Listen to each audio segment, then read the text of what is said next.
mooy affaire parrainage bi ci boppam nañ ko xoolaat soit ñu abandonné ko comme beaucoup de pays démocratiques le font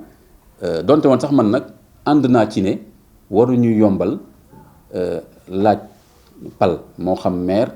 wala député wala président parce que ñett yooyu à peu près mooy pal yi xam nga yeneen yëpp c'est le président qui nomme au poste civil et militaire mais ñett yooyu moom nit ñi ñoo lay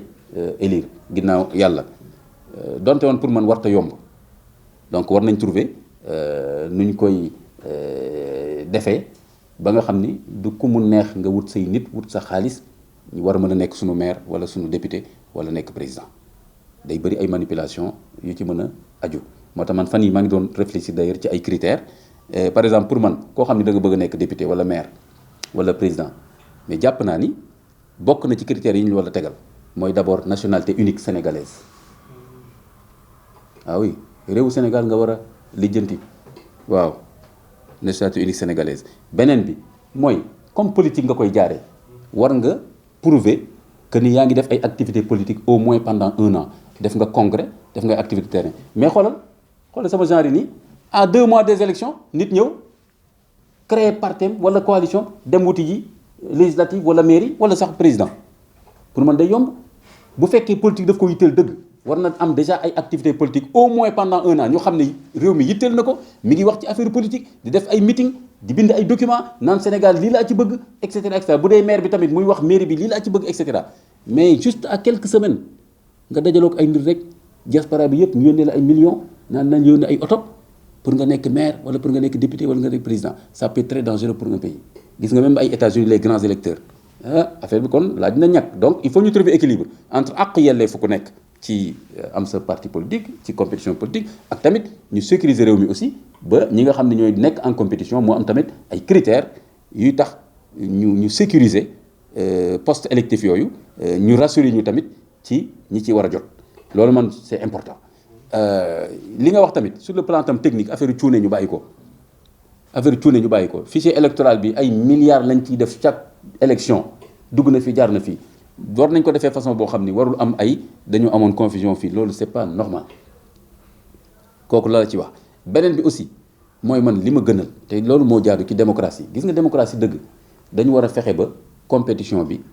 ñi bëgg a bokk ñëpp te matal seen dossier bokk ci kon buñ jéem a tànn ci kenn dañu war a bàyyi compétition bi loolu mooy tax sénégalais yi xam ku nekk la mu wax la mu bëgg ci réew mi la mu bëgg ci gox bu dee mairie la mu bëgg ci assemblée nationale la mu bëgg bu nekkee président mais jéem a tànn ci ay nit ba ñu bañ a bokk loolu du yëfu gor te du yëfu démocratie mais en même temps tamit la nga war a dajale ba bokk bul cuune lu ba bañ koo matal boo ñëwee ñu ne sa dossier matul nga ne damay xeex wala damay tànj réew mi dañoo bañ ma bokk waaw loolu tam c'est pas responsable donc mais pour man nañu xajal ñëpp ba dossier bi ngeen mujjee wax ni ba ci c'est une très bonne nouvelle que sëñ bu bokk Sénégal yi dégg li muy wax ñu ni neen la lan la programmé lan la bëgg su demee assemblée nationale ñu bàyyi ko mu wax buñ ko voté mu dem nekk député ñi nekk député fii dañ koo gën donc beneen bi mooy que soo xoolee li ñuy wax ni actuellement liste Yewwi bi Dakar ak Benno Bokk Yaakaar et cetera man li ma favorable mooy que nañ fexe rek ba li nga xam ni moo indi problème ba liste bi ñu bañ koo accepter ñu permettre ñooñu ñu corriger ko de façon correcte te ñu bàyyi leen ñu dem ci compétition bi loolu moo ma gënal ñu tere kii xatal kële bàyyi kii mu jàll ban ndam moo am ci gagné boo xam ni dangaa tere ñeneen ñi bokk kooku du ndam sur le plan démocratique kon sénégalais yi dañoo soxla offre politique nañ leen bàyyi ñu def seen offre mais quand même tamit offre boo gis dañ koy réglementé amul benn pays ci monde bi boo xam ne da ngay fàqee fa la jóge ñëw teg sa dossier daal di dem ci élection yi loolu tam amul fenn il faut pas aussi que ñu déconne donc loolu c'est une très bonne nouvelle et que affaire cuune boobu sur le plan administratif nañ ko teg fële de côté parce que mën na nekk sax de bonne foi effectivement dañoo def erreur mais mooy tax crise am mooy tax citoyen daal ne ñii dañu bëgg a tappale te fekk sax problème technique la mais am na ci foo xam ne nag amuloo droit am problème technique amuloo ci droit wala bu amee tamit war nga mën a clairement wax ne problème bu la bett la bu la ëpp doole la voilà kon soyons sérieux on manque de sérieux et de rigueur et de responsabilité dans ce pays là professeur Amsatou Sow Sidibé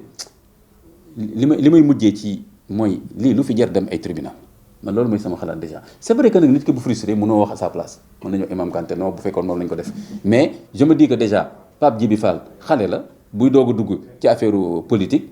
mën na am mu def erreur ci affaire parrainage yi Amsatou Sow Sidibé NM la nekk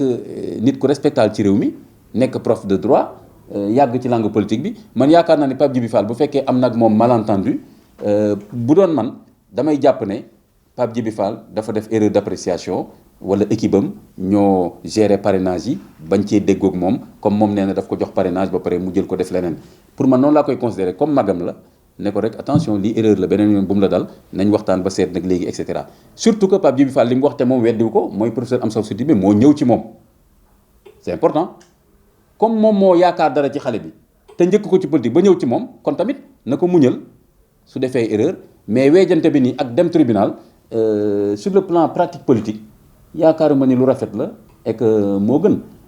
donc Pape Djibi Fall aussi lépp lu mën a def rek pour rassurer ko wan ko ni jéemuma la wor jéemuma la nax loolu tam dafa baax kon nag loolu laay wax ci dossier boobu.